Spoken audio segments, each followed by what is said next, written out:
afternoon here on CBS of the Great American Race. Pace car is in. Ned Ridley on the pole. Do you think he can stay there? I don't think he believes he can, Ken Squire, because his car hasn't performed quite that well. The green flag is waving. We'll see right now. Breaking into turn number 1. Standing by with us also is Richard Petty. He's down toward victory lane today. We'll get a few comments from him as the race progresses. And going to turn 1, Baker, the man who ran the fastest Clash, who goes out in front briefly. He averaged 194 miles an hour when he won the race in '79. Ridley surprising on the inside. Very surprising, Ken, as he came off of turn 2. He got some help from Tim Richmond right behind him. Now Richmond pulls to the inside, makes his move. 3 wide, first 5 laps, crucial in this race. Then it will settle down to the last 3 laps. Down the inside, Tim Richmond in the red automobile going for the lead. The Ford Thunderbird and Buddy Baker on the outside. They're feeling these automobiles out, Ken. They have not raced them in the draft. They qualified about 2 hours ago, and of course they set the cars up much differently to qualify than they do to race, so it's a hit-or-miss proposition when they set them up for this race. Neil Bonnet, who came from 15th last year, slides up into 2nd spot. He has the 12 car. The 12 and the 11 car painted identically this season, both out of the Junior Johnson Warner Hodgson stable. And now you're seeing Ricky Rudd on the inside and the Ford coming up. That car has been running very strong here in practice and in qualifying. Ford has never won this race. Look at Bonnet hitch up in the draft with Buddy Baker and try to draw away. That is definitely to their advantage when they can run that tight. As you notice down the straightaway, he was only a foot off his bumper. He drops down to the inside a little bit going into the turn. That's the perfect way to draft. Good, let him pull away. Big surprise, Joe Ruttman on the outside moving up. Ruttman gets around. Richmond goes to 3rd. Still chopped out back is Phil Yarborough. What a story about Yarborough we'll be telling you later. There's Baker, the man who ran the fastest Daytona 500 in history, 1980, at 177 miles per hour, who has run this race, the fastest race in history, at an average speed of 194 miles per hour, still deployed on the point. And Ruttman is coming up very quickly, Ken. A surprise that his car, he qualified well for the Daytona 500, but not the kind of speed that he's showing right now. That means that his car is really set up well for drafting. Ford in front, Chevrolet running 2nd and 3rd, Pontiac in 4th, Ford in 5th. Baker doing a good job of staying out front. He likes that position, and apparently that car is, the air is coming off of it well for drafting here today. 3 of the 20 laps complete. This time high looks like a record pace thus far. And of course, Yarborough has established a new record for the Daytona Speedway earlier today. Let's get a comment from Richard Petty, the 7-time winner of the Daytona 500. What do you think of it thus far, Richard? Well, so far it's a typical race right now. Everybody's just sort of jockeying around position, sort of seeing what they can do, how their cars are handling, and how everybody else is doing. But when they get to racing up here in front, the boys behind is going to start catching up, and it's going to be a big crowd again in just a few minutes. Indeed, that 2-car draft did not work, Ned Jarrett. No, it did not. Even though they were in single file, Ruttman was able to pull right up on them, and when he did, of course, he brought Richmond and Rudd right back with him. So they're all bunched up again. Richmond out on the inside, though, that could hurt him. Gang warfare, 11 strong. A crowd of better than 60,000 here on a day when we've had rain, the temperature in the 60s, winds 10 to 15 miles per hour. 4 laps have been completed of the 20 to decide $50,000 to one of these 11 competitors. When Richmond pulled out on the inside, he was battling for 3rd position. Now he is back in the 6th position. If you don't have a little help from another car, you can be in trouble. Baker stays in front. That number 15 is now Ricky Rudd. That's the Bud Moore car that was driven by Dale Earnhardt. Remember Earnhardt in this race? Fined $10,000 a year ago in this event when he disobeyed the black flag. Some of that penalty was later remitted. Out of 4. Single file. Holding steady. Yarborough is beginning to show some strength now. That's not the car he ran for the pole in. He's up to 5th spot, Ned. For the first time this year, they were able to run a different car than they qualified for the Daytona 500. Identically prepared. You can't tell them apart, but they set that car up. And also, Buddy Baker is running a different car from what he qualified, and so is Terry Labonte. Working the 6th lap. Next week at this time, there'll be a 19-car freight train at 200 miles per hour down that back straightaway. Here comes Ricky Rudd, the Chesapeake, Virginia driver, in the number 15, the yellow and blue Ford, right down on the bottom of the track. Edges his way around cars. Still Ruttman sustaining 3rd.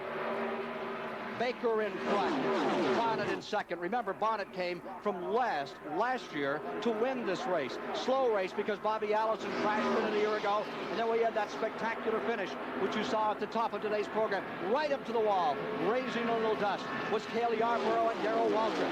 Waltrip stays 6th. Yarborough running back in that 5th position, has never finished better than 3rd in the Clash, but he's been in every previous Clash. It's been running since 1979. Here's Yarborough down the inside, trucking on up to 4th. Making his move. That car apparently is working very well for him, Ken, as he sets his sights on the leaders. We'll see if he tries to do it all at once or just pick them off one at a time. Cale Yarborough into 3rd.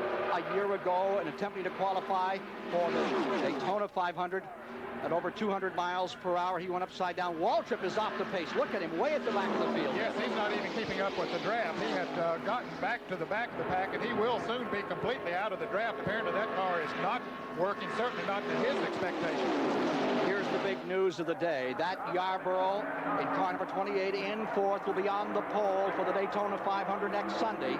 He qualified today at 201.848 miles per hour. And for the first time in history, we have an entire 200-mile-an-hour front row for the 500 next Sunday. Ruttman inside. The Californian edges his way along. The Dr. Benfield car is coming down low, making his move out of 4.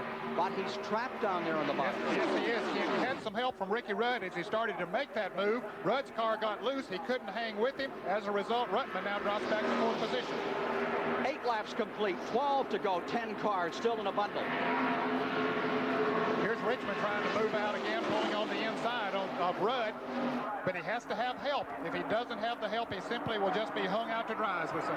Baker has led every lap. Waltrip again, the 1981 winner of this event in a Buick. He's off the pace. He's in trouble. There are the front 3. Yarborough, I would say he's deployed right where he wants to be, and Richmond is dropping back now. Yes, Tim Richmond is falling back. We understand that he has a tire going flat on that car as he was trying to make his move on the inside. Here they come again out of 4. Better than 190 mile per hour average. 193.757 the last lap. 9 complete. And now you have 6 cars running within a quarter second of each other. Here's Richmond on pit road. Bad luck for Tim Richmond, who won at Pocono, Pennsylvania a year ago. Back with the leaders. There you see them. You can't make a pit stop in this race and do any good. You're completely out of it. You have 6 cars there now in that lead draft. Neil Bonnet seems to be content in sitting there in that 2nd position. Richard Petty, how do you feel it's going for Baker right now? Can he hold him off from that top position, Richard? Well, I don't really think so. I don't think Betty's really that strong. Right now, the number 12 car is just playing him, and Cale right now is also waiting on his chance to make a move. Those 3 cars are the ones that's really got it right now. Richard, we're at the halfway point right now. Which position would you rather be in if you were in this race?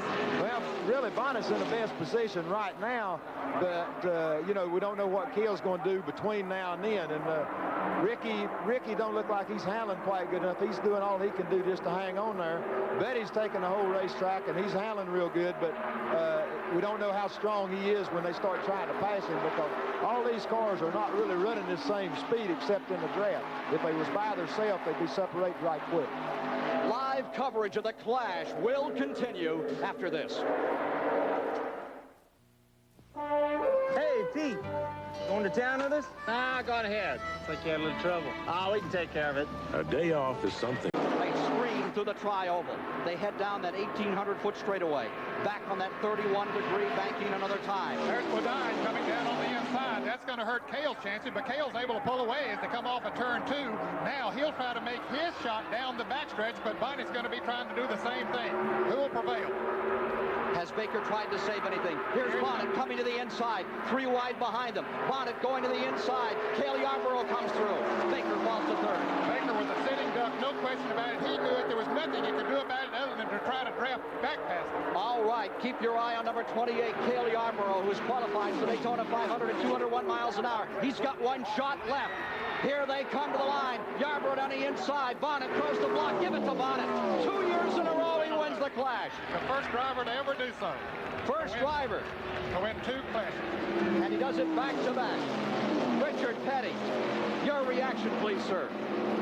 tell you what, they done the only thing they could do, and Bonnet done the only thing he could do against to keep Cale back there. He done a good job. He done a super job, made the move at the right time, and he couldn't have done a better job than what he done. A brilliant drive by the Warner Hodgson driver. Neil Bonnet wins the Clash and takes $50,000. And what a way to begin Speed Weeks for these stock cars. Don't forget, next week we'll be with you live at 12 Eastern.